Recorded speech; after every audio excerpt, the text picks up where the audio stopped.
Lim Kit Siang, Lim Kuan Eng, Lee Kuan Yew, Chin Peng ni sepupu. Kalau PAS anda bermain politik, jangan biar sampai memalukan negara, martabat dan kedaulatan negara. Syed Saddiq ni pun mencipta rekod juga, pencuri muda yang kantoi. Syed Saddiq ini, dia sendiri pencuri. Tapi dia hendak menyalahkan orang lain sebagai seorang pencuri. Ada gerakan boykot.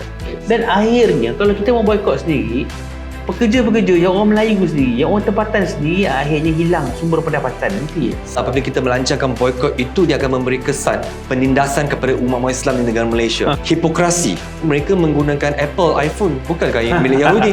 Betul ke ada broker ataupun usaha membeli ahli-ahli parlimen daripada Pakatan Harapan kepada Perikatan Nasional? Kalau perkara ini boleh, Anwar pun mungkin boleh cemen.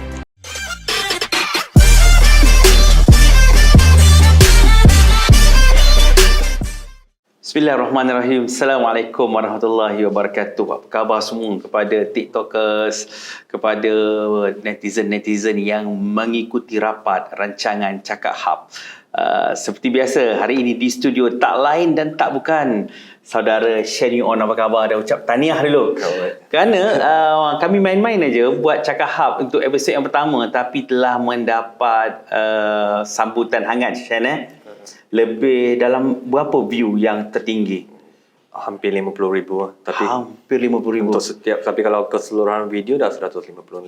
150,000. Jadi atas semangat, atas likers daripada semua yang sudi menonton Cakap Hub, kita tampil untuk episod yang kedua pada kali ini untuk kita bincang isu-isu politik semasa. Yang istimewanya dalam Cakap Hub, tak ada tapisan bro. Itu yang mahal. Okey Shen, kita pergi kepada minggu inilah, kita tengok satu-satu isu yang berlaku. Apa yang menjadi isu paling besar sekali ialah tentang kenyataan daripada ahli parlimen Kepala Batas Siti Mastura dalam satu majlis program ceramah agama PAS ni. Dia kata Lim Kit Siang, Lim Kuan Eng, Lee Kuan Yew, Chin Peng ni sepupu. Meletup isu ni. So Shen, Chinese, orang Cina lagi tahulah isu ni sepupu ke, dua pupu ke. Apa sebenarnya Shen? Isu ini saya melihat Dr. Mastura ini, dia seorang ustazah. Okey, itu yang pertama kan. Yang kedua, dia seorang doktor, seorang yang berpendidikan, seorang agamawan. Dia tidak sepatutnya menyebarkan sesuatu yang tidak benar di hadapan pentas ceramah politik demi mendapatkan undi. Betul. Itu yang pertama. Yang kedua, tak perlu orang Cina pun. Maksudnya secara umumnya orang akan tahu terdapat perbezaan antara Lee dengan Lim. Mana boleh kita katakan Lee Kuan Yew itu Lim Kit Yew. Okay. Dan yang ketiga, disebabkan perbezaan nama ini baru semalam Persatuan Lim dan masyarakat Cina ni ada pelbagai mazhab dengan suku kaum. So Persatuan Lim peringkat dunia ini dah keluar satu kenyataan untuk menentang kenyataan yang dikeluarkan oleh Siti Mastura. Siti Mastura ini. Yang keempat pula, saya melihat sekiranya Siti Mastura hendak bermain politik, cuba mengaitkan Chin Peng, ada kaitan dengan Lee Kuan Yew, ada kaitan dengan Lim Kit Siang, dengan Lim Kuan Eng itu, mereka perlu merujuk bahawa dalam sejarah negara Malaysia, siapa yang benarkan Abu Mayat Chin Peng dibawa masuk? Itu pada zaman. Siapa? Pada zaman apabila Muhyiddin menjadi Kementerian Dalam Negeri, Ketua Kementerian Dalam Negeri, KDN. KDN waktu Muhyiddin, Abu Mayat Chin Peng dibawa kembali. Kadang kalau nak main politik, orang akan pergi ke situ. Yang kedua pula, kita melihat PAS ni dia macam tidak konsisten.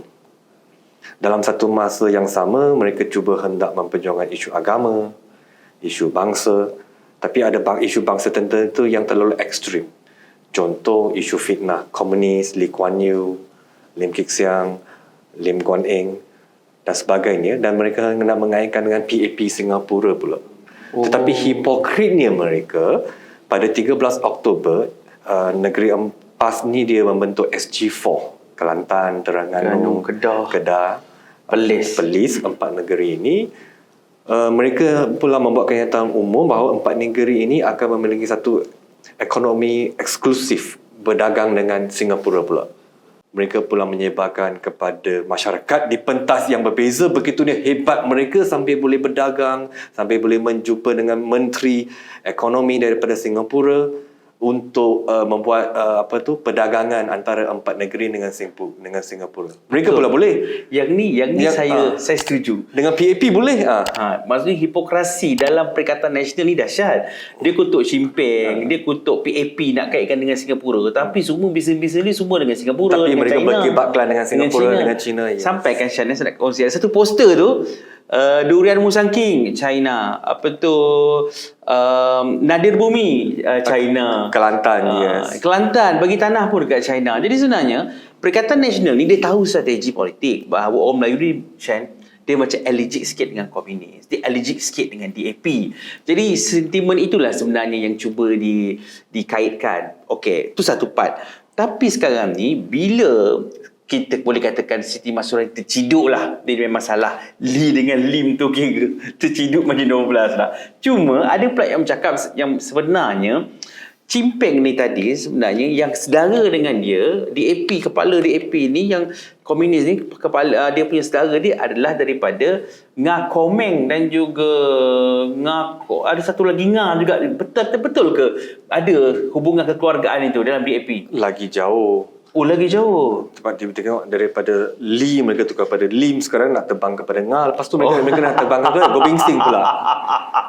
Betul juga kan. Tapi perkara ini macam nampak lawak kan, tapi dia sangat berbahaya sebab negara Singapura mengeluarkan kenyataan umum dah untuk menafikan isu ini. Perkara ini kalau PAS hendak bermain politik, jangan biar sampai memalukan negara, martabat dan kedaulatan negara. Hubungan diplomatik itu sangat perlu kita jaga.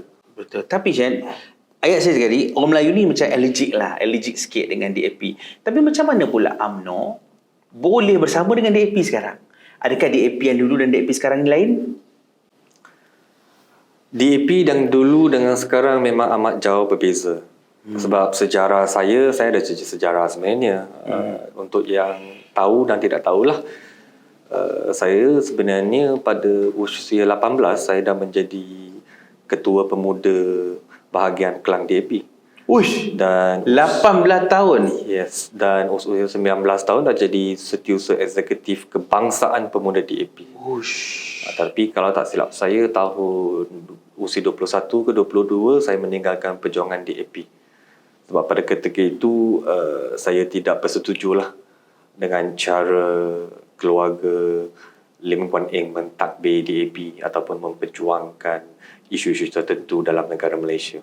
Itu bezanya saya dengan PAS. Saya bermusuhan dengan Lim Kit Siang, bermusuhan dengan Lim Kuan Eng. Saya tidak bersetuju dengan cara politik mereka. Saya keluar daripada parti dan menyertai pihak Barisan Nasional selepas itu. Tetapi saya tidak sesekali akan untuk memfitnah kononnya Lim Kit Siang, Lim Kuan Eng ini adalah sepupu Lee Kuan Yew, komunis dan sebagainya. Kalau saya nak menentang mereka, biarlah berpaksi kepada fakta, kepada isu. Bukan kepada sentimen penyebaran penyebaran fitnah semata-mata seperti Siti Mastura yang Datuk Mastura ini. Dan dalam isu ini kita juga dapat lihat apa perbezaannya. Sebelum UMNO bekerjasama dengan DAP masa itu masih lagi dikuasai oleh keluarga Lim.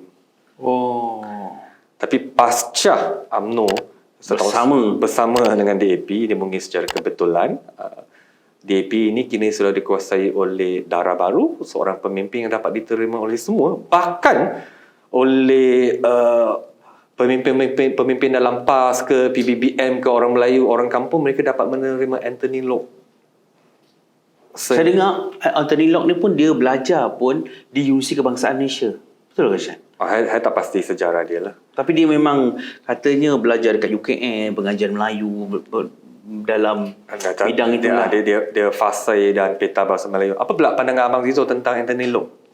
Anthony Loke ni saya rasa sebagai dia Menteri Pengangkutan dia sangat perform. Ketika dalam era zaman PH jadi Perdana Menteri kan oleh Tun Mahathir pada ketika itu, Anthony Loke sebagai Menteri Pengangkutan sangat perform.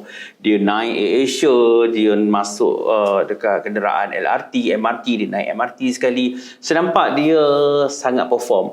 Cuma orang Melayu ni dia ada satu stigma, macam ada allergy dekat DAP. Tetapi DAP punya strategi saya puji.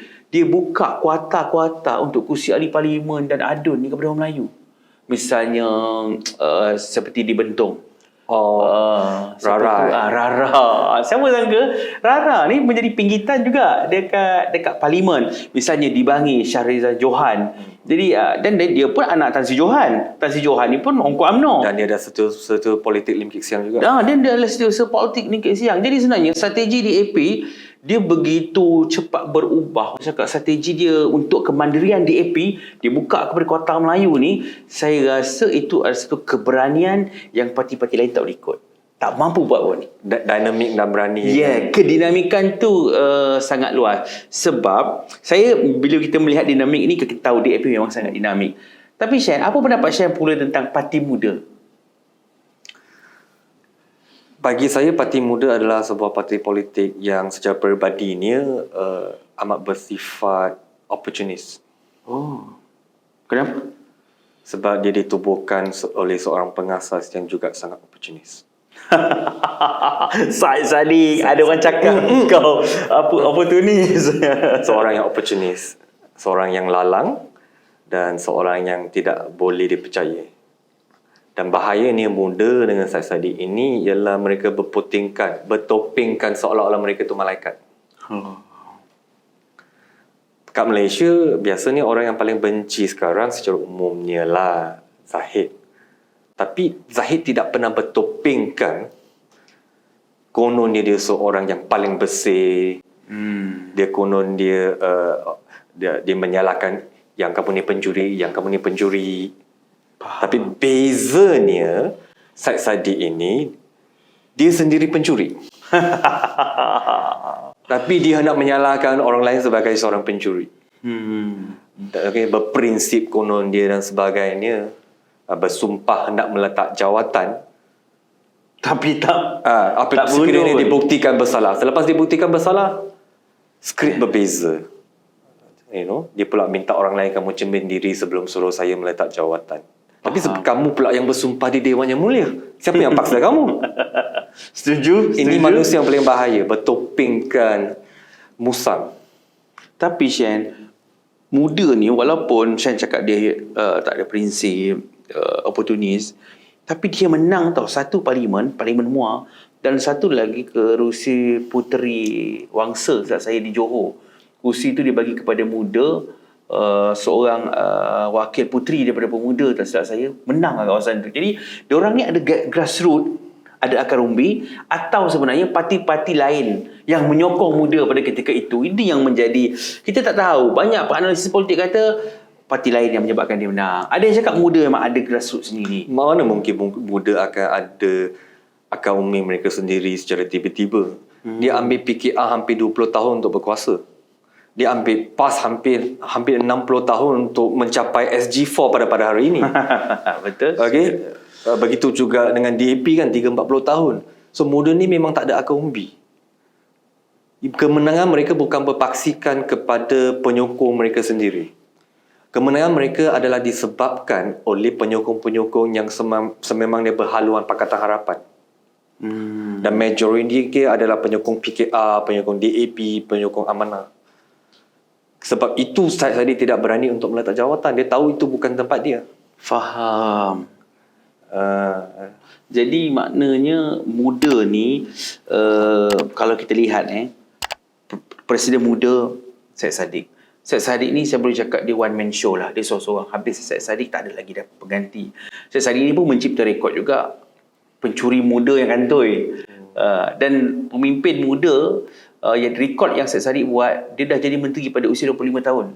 Paling muda dalam sejarah negara. Tak pernah lagi orang buat. Cuma Said Sadiq ini ada anak-anak muda di netizen juga bercakap, dia kata ni pendakwaan terpilih, Shan.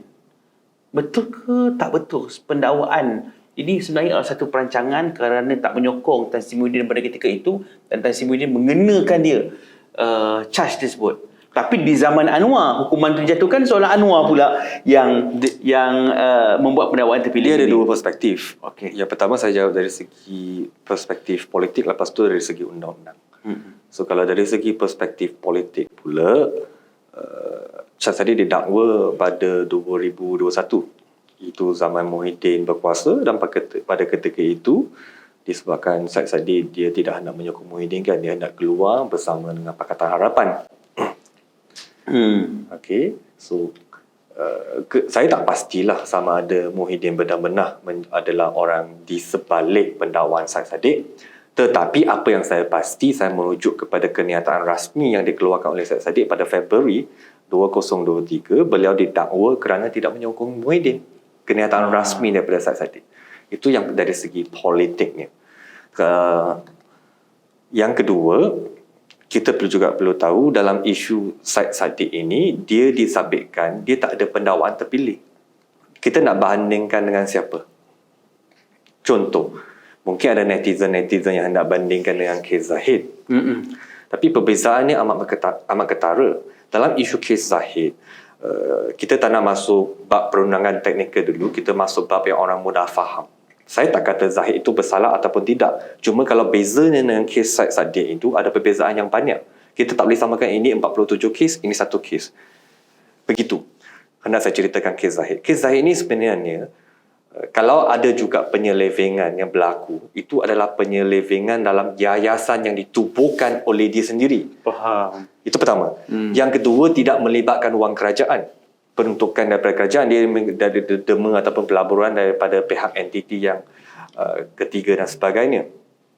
Yang ketiga, 47 pertuduhan itu bukannya 47 kesalahan yang berbeza. Dia cuma 47 penyelewengan yang berbeza dalam yayasan yang ditubuhkan dia sendiri. Contoh 100,000 contoh je lah kan, dia belanjakan untuk beli contoh je lah rumah untuk yang kedua kereta, yang ketiga mungkin masjid.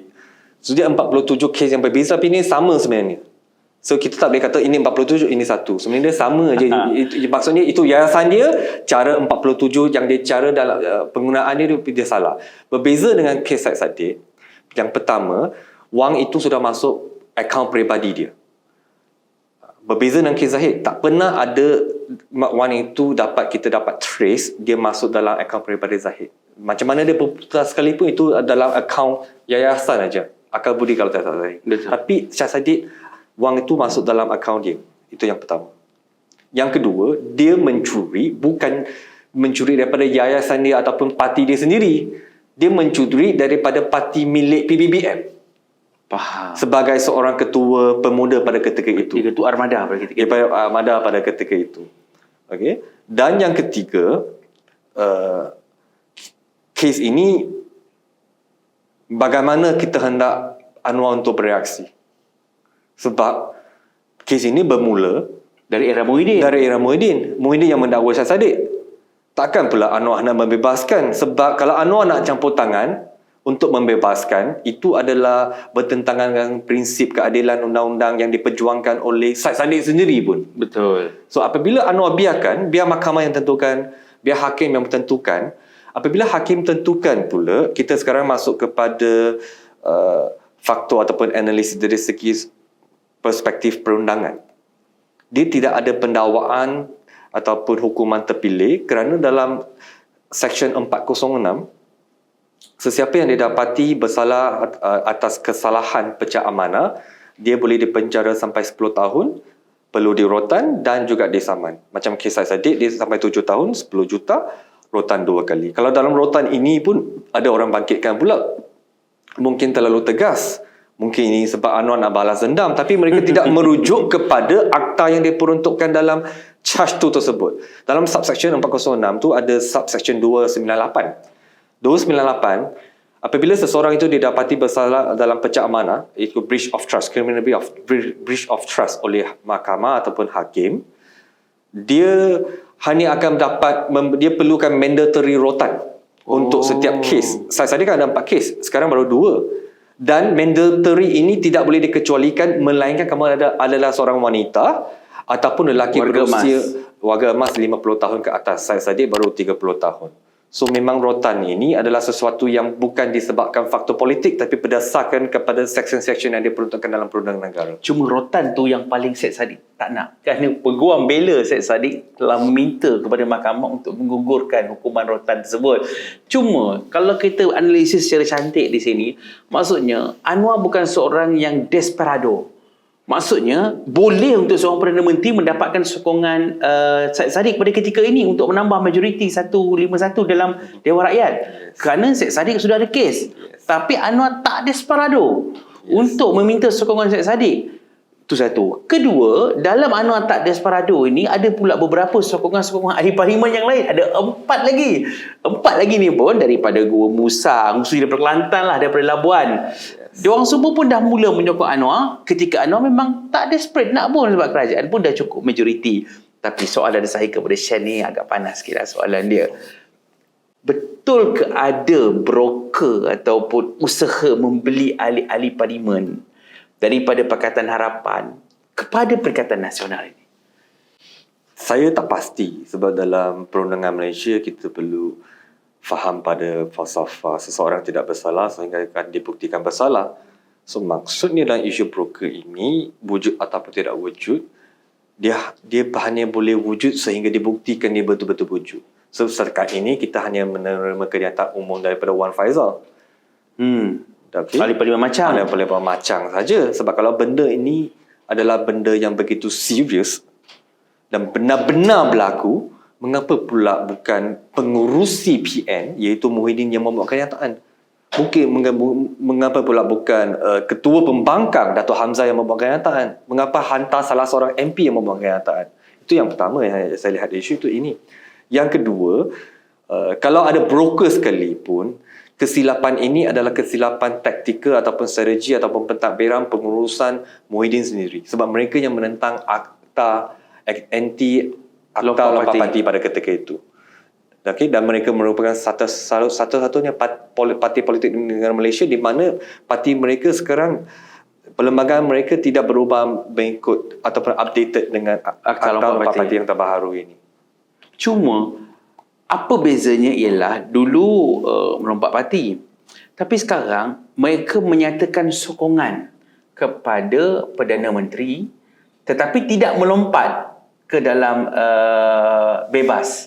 Jadi yang itu kita ataupun netizen atau masyarakat banyak sebenarnya keliru. Apa maksud sebenarnya? Adakah seorang ahli parlimen ada hak untuk menyokong Perdana Menteri tanpa mengikut dasar parti atau macam mana sebenarnya? Ini adalah soalan yang mungkin saya nak lontarkan kepada Abang Zizul, tapi sebelum saya lontarkan, saya nak tanya pula melalui soalan ini, ada tak mungkin kemungkinan apa yang saya fikirkan mungkin juga keempat-empat ahli parlimen daripada Perikatan Nasional yang melompat sokongan kepada PMX sekarang itu mungkin tak ada kaitan dengan broker, tapi mungkin itu adalah perancangan taktikal mereka sendiri sebab itu adalah langkah pertama mereka untuk mencari kelompongan dalam Akta Lompat Parti itu supaya apabila perkara ini mereka tengah melihatlah kalau kita buat macam ni, okey, apa undang-undang dia? Sama ada ahli parlimen itu status dia masih ada parlimen tak perlu kosongkan kerusi ataupun tidak, dan pelbagai lagi faktor. Sebab saya rasa ini mungkin double edged sword tau. Maksudnya, saya nak tanya pula, adakah mungkin ini strategi mereka untuk menguji bagaimana pula sekiranya benarlah ada rancangan, lain kali dia akan dijadikan satu model ataupun template ataupun kiblat kepada Muhyiddin ataupun mungkin dengan Tundai, dengan Mahathir untuk merampas ahli-ahli parlimen daripada BN untuk melompat cara begini. Tak keluar parti, tapi pula sokong PMX, undi sokong percaya dan tak percaya kepada PMX yang berbeza. Apa pandangan Azizul tentang isu ni? Adakah ini satu perangkat ke perancangan mereka? Ada kemungkinan ke tidak? Itu sangat menarik. Sebenarnya, saya cerita sejarah sikit lah. Pada awalnya, Akta Lompat Parti ini dibuat, ada kritikan bahawa Presiden berkuasa penuh. Kerana seorang ketua parti dia akan menentukan sokongan untuk membentuk kerajaan tu ke arah mana dan bersama dengan siapa. Jadi pada ketika itu nampak Presiden begitu veto. Dia lah menentu kapal nak pergi mana. Jadi wujud kritikan memberi kuasa penuh kepada ketua parti. Tetapi dalam parlimen yang saya baca lah, setiap ahli parlimen mempunyai hak dan kuasa untuk menyokong, mengundi mana-mana Perdana Menteri ataupun Ketua Pembangkang. Walaupun parti di pihak yang lain. Maksudnya itu atas sokongan dia. Dia masih lagi bersama parti, tapi dia pun menyokong. So dalam keadaan ini, contoh, saya bagi contoh dalam undian belanjawan 2024. Sekiranya ahli-ahli Parlimen Perikatan Nasional nak menyokong belanjawan, boleh dikatakan juga mereka menyokong Anwar Ibrahim. Jadi satu perkara bahawa mereka tak melanggar parti, mereka menyokong belanjawan, menyokong kerajaan Madani, menyokong Anwar Ibrahim, walaupun Perikatan Nasional tidak bersetuju dengan PMX. So itu perkara pertama. Perkara kedua pula, kalau perkara ini boleh, Anwar pun mungkin boleh chairman. Yes. Kerana kita tak tahu juga, ahli-ahli daripada PH juga mungkin boleh menyokong Ketua Pembangkang, tidak menyokong belanjawan, tidak bersetuju dengan belanjawan. Inilah yang diperkatakan dalam media sosial sekarang. Sebab kita lihat kurang reaksi daripada Muhyiddin dan Hamzah kan, macam seolah-olah mereka menghalalkan mereka melompat sokongan. Ya.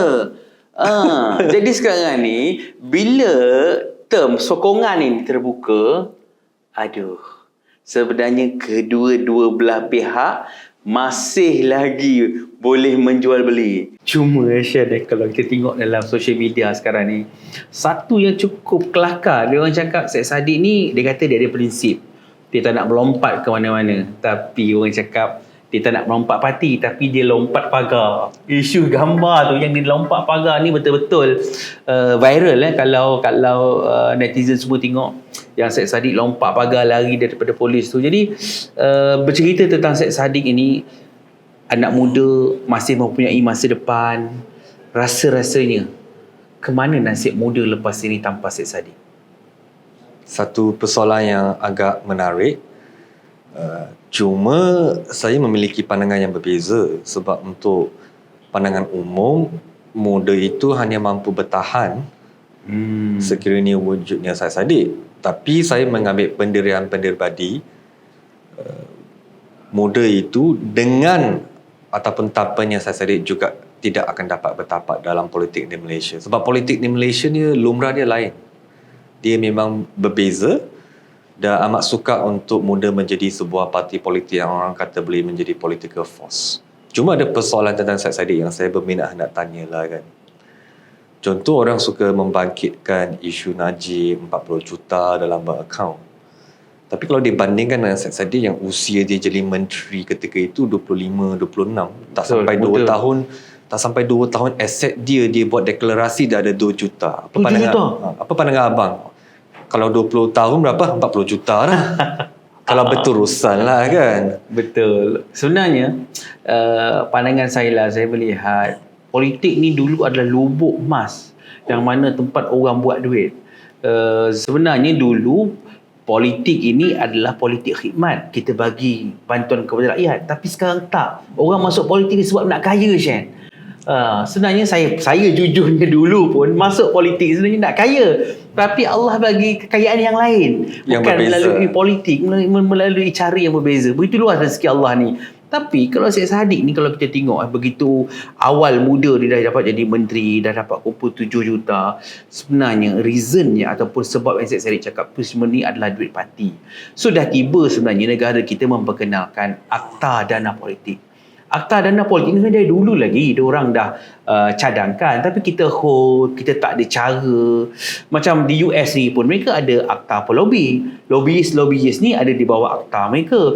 Jadi dana politik pun di luar negara, di Europe pun dah ada satu perundangan yang melindungi dana-dana politik ni, sebab kita tak nak sebenarnya Malaysia ini dikawal oleh tycoon-tycoon perniagaan. Ini sangat sensitif, Shen. Sebab apabila parti politik dia tidak berniaga, bagaimana dia nak dapatkan duit? Jadi dia memerlukan sumbangan, dia perlu mendapatkan dana. Siapa yang akan mendana diorang? Semestinya ahli-ahli perniagaan yang kaya, bilioner, jutawan-jutawan yang rela untuk keluarkan modal mereka masuk dalam PRU yang besar-besar ni. Jadi dah tiba masanya kena ada satu dana politik yang mengawal supaya Malaysia ini tidak dikawal oleh tycoon-tycoon. Sekarang ni macam orang cakap tycoon ni berkuasa, tycoon ni berkuasa. Jadi dia adalah satu, orang cakap, exit policy. Dah tiba masanya. Macam Syed Saddiq, dana politik, Najib dekat rumah hampir 100 juta. yang tertangkap di pavilion. Jadi saya rasa sebenarnya bukan duit individu pun, tapi adalah duit politik. Tapi kalau ada satu dana politik yang lebih kemas, lebih sistematik, mungkin isu-isu seperti ini kita boleh elakkan. Abang juga seorang yang suka berbicara tentang soal karma. Adakah abang melihat Syed Saddiq yang dahulu kononnya seorang yang sangat berprinsip menentang rasuah, nak Najib masuk penjara, tapi kini apabila diri sendiri bakal masuk penjara, ini adalah salah satu bentuk karma ataupun tidak? Aduh, karma. Betul sebenarnya. Nak cakap macam ni, dalam hidup ni bercakap pun kena berhati-hati. Jangan cakap tu terlampau sangat. Yang konon ni diri Jangan ni terlalu bersih. Jangan kata orang terlalu kotor. Sangat tak baik. Sebab itu Malaysia ni, ni saya jumpa dengan orang luar lah, orang Singapura. Saya suka pandangan dia. Dia kata politikus kat Malaysia ni, diorang ini adalah sangat bijak berbicara, sangat bijak bercakap, tapi bila bab execute, bila bab nak buat, sangat lemah. Singapura, pemimpin mereka tak hebat bercakap, tapi bab execute, bab pelaksanaan sangat baik. Betul tak, Chan? Betul. So kita banyak pembina tu hebat, tapi bila bab pelaksanaan tiba kita juara idea. Orang Singapura kata kita ni juara idea, tapi bab buatnya tak ada.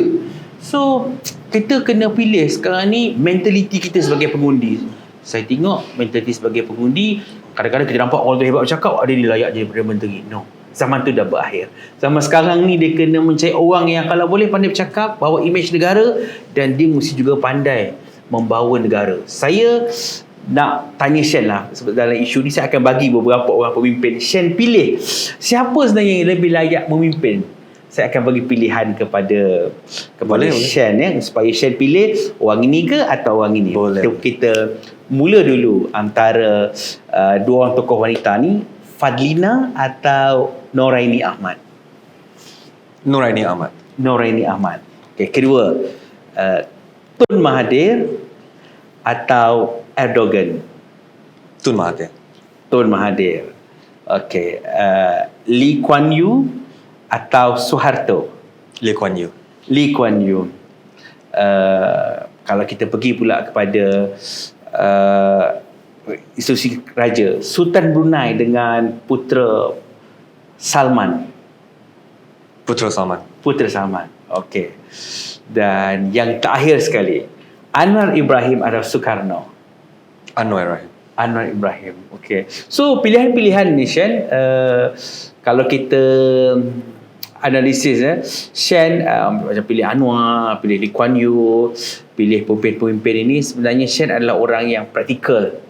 Maksudnya kalau dianalisis secara psikologi, pilihan-pilihan Shen ini adalah mereka yang mempunyai bakat dan juga mereka mempunyai pencapaian. Betul. So kaca mata Shen tu berimbang. Contoh, sebab secara kebetulan Anwar, Lee Kuan Yew, Putera Salman, mereka adalah pemain dato yang hebat, tapi pada masa yang sama mereka juga pelaksana yang baik. Betul. Cuma daripada persoalan ataupun naratif yang kita bangkitkan sebentar tadi, hendak saya bawa kepada satu lagi sisi ataupun sudut.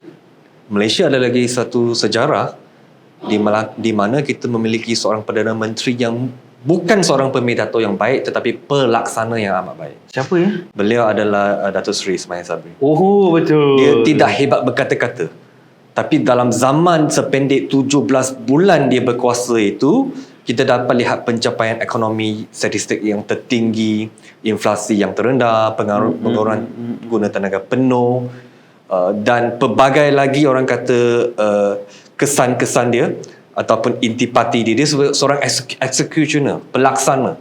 Kita dapat merasai nikmat kejayaan, kesan dasar-dasar dan polisinya. Tapi dia tidak hebat untuk mempromosikan, menjual dan menhebarkan. Itu kehebatnya Ismail Sabri. Betul, sebab lepas pembukaan ekonomi itu, macam ada satu booster pada zaman era tu. Itu pun dia berani mengambil tindakan yang tegas. Dia nampak macam orang yang tak tegas, lemah, lembut. Itulah persepsi yang cuba ditampal kepada beliau. Tapi dia berani buka aja ekonomi. Betul. Terus buka dalam bulan April. 1 April. 1 April macam tu. Dia adalah seorang ciri-ciri pemimpin yang memiliki keunikan pentadbiran dan kepimpinan yang amat unik. Tapi dia hanya orang yang benar-benar menganalisis dan dapat menembusi ke dalam, baru mampu mereka melihat keindahan pentadbiran Ismail Sabri. Kalau tidak, mereka akan melupai era pentadbiran dia, sebab dia bukan seorang yang hebat untuk mempromosikan. Sebab alang-alang kita dah bercerita tentang Ismail Sabri, sekarang ni sudah menjadi seorang negarawan. Apa pandangan Shen tentang Capres?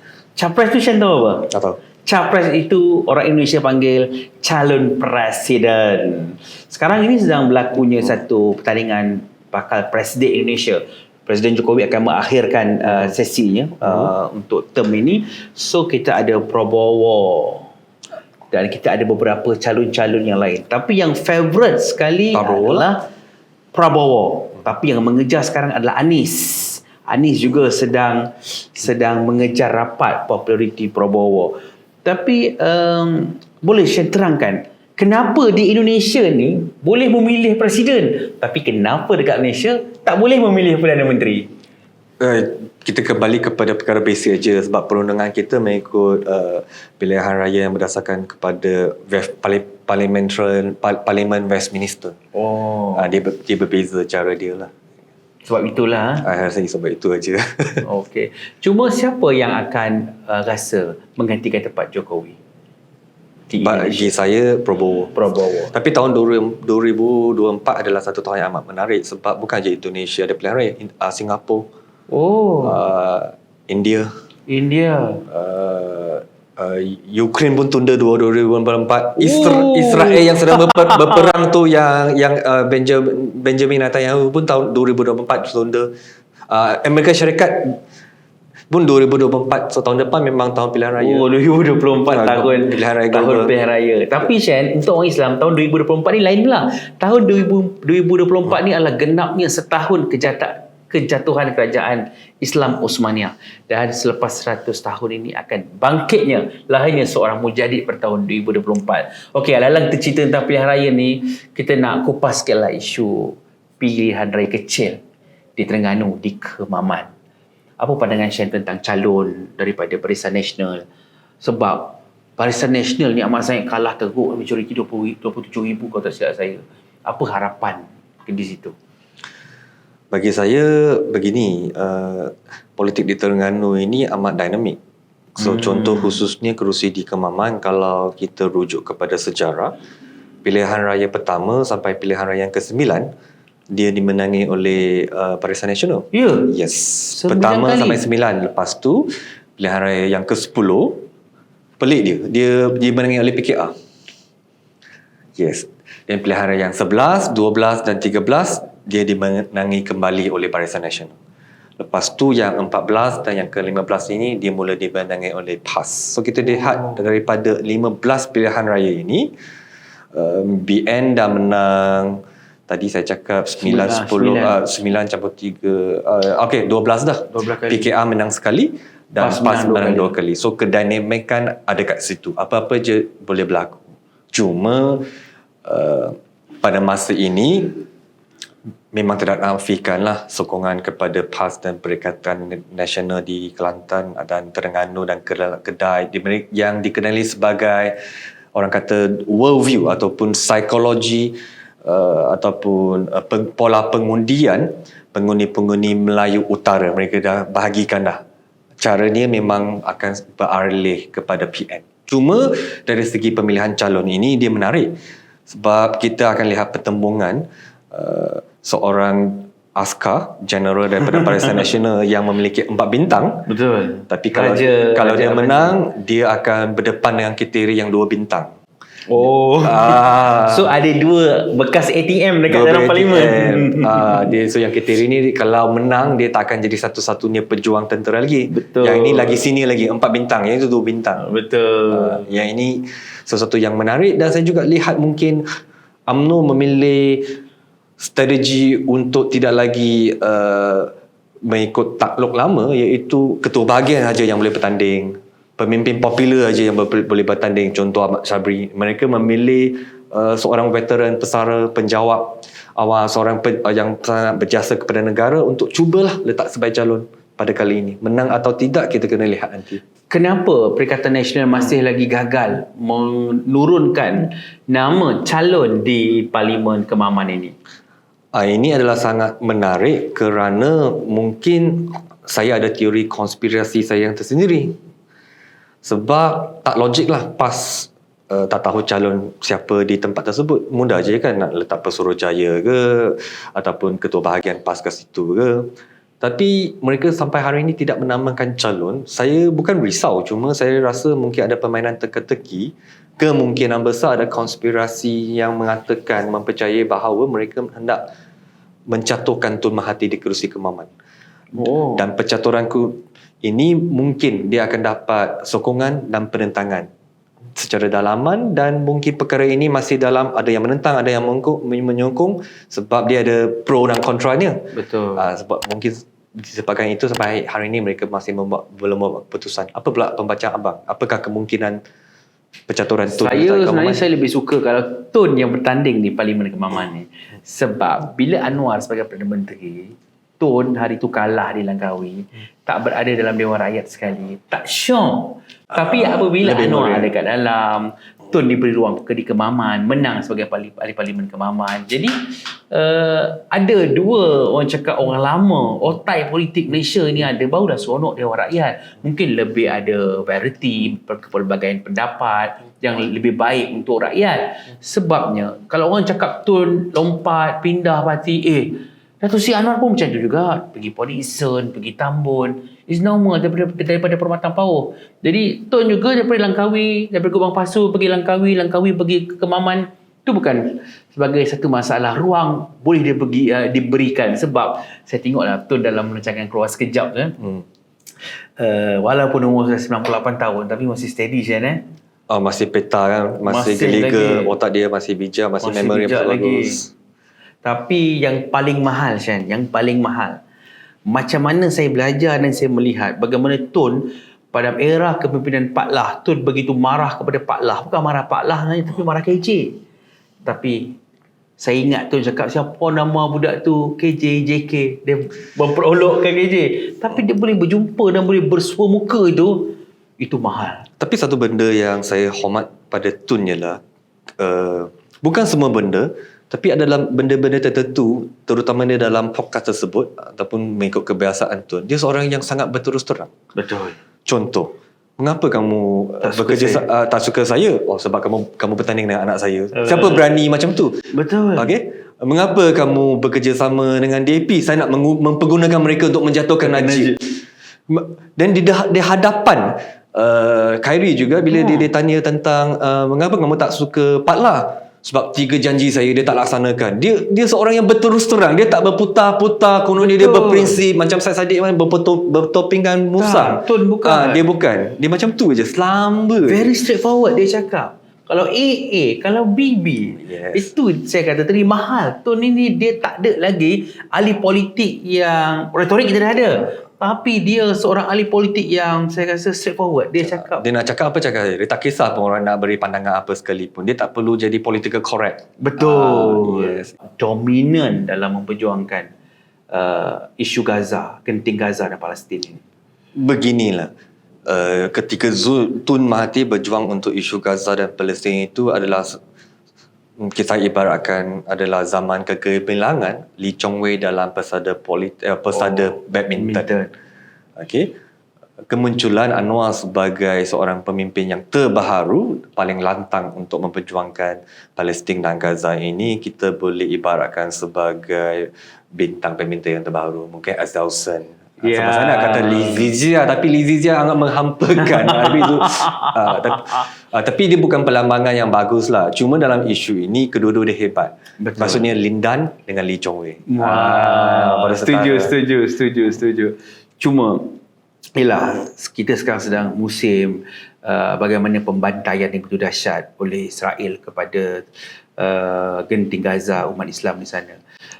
Ada gerakan boykot. Mestinya boykot McDonald, boykot Starbucks. Yes.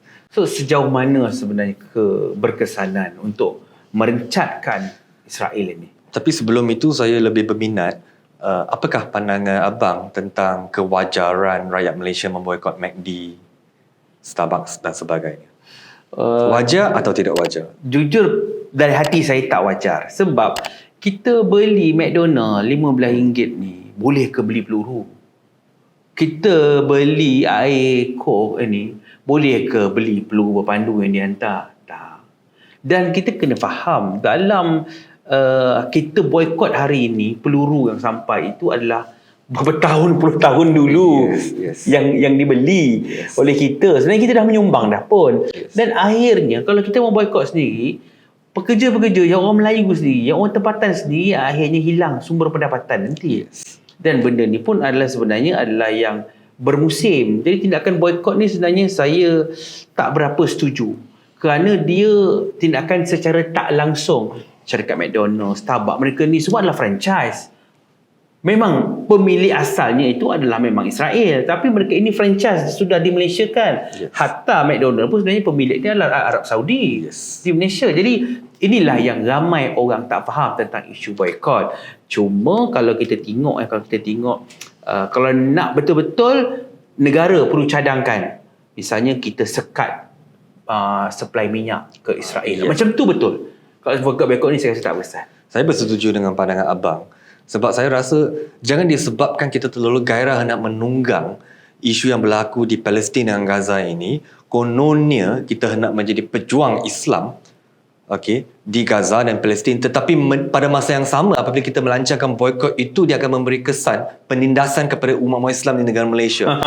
Sebab dalam isu McDonald ini, seperti yang abang katakan, memang pemilik dia Arab Saudi, seorang pemilik Islam, dan dia punya syarikat, dia punya pengarah syarikat, pengurusan syarikat semua orang Melayu, dan dia memiliki 14,000 vendor. Sebab untuk buat satu burger tu, roti dia daripada Malaysia juga, tepung dia, ayam dia punca dari Malaysia juga. So rantaian 14,000 ini, termasuk dengan pekerja-pekerja McDonald. Mungkin ramai yang saya kata sebab hipokrasi. Ketika orang sedang melancarkan boikot itu, mereka menggunakan Apple, iPhone, bukankah yang milik Yahudi? Mereka menggunakan Facebook, mereka menggunakan Google, YouTube. Bukankah platform-platform ini dimiliki oleh Yahudi? Setuju. So dia sangat hipokrit, dan saya merasakan benda ini dia terlalu out of control. Sampai semalam dia wujud, orang kata nak mula boikot Zeus. Hanya semata-mata logo dia ada kaitan dengan Yahudi, walaupun dia milik 100% tempatan.